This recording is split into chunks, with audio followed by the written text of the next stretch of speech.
வாழ்க்கையடையும். குடல் கிழித்து குன்றில் ஏழும் பெண்ணோழியே கோபம் கொண்டு பிடித்தால் கொப்பரிக்கும் காளியம்மா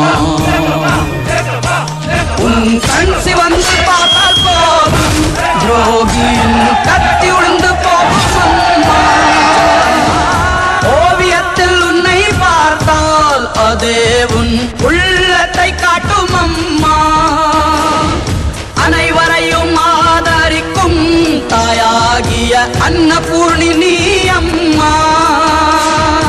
அன்புக்கும் பண்புக்கும் தான் நீயோர் அருள் வடிவாகும் அம்மா உந்தன் மொழிதானே மேலோரோதும் வேதம் உந்தன் செயல்தானே எதிலும் இங்கே தர்மம்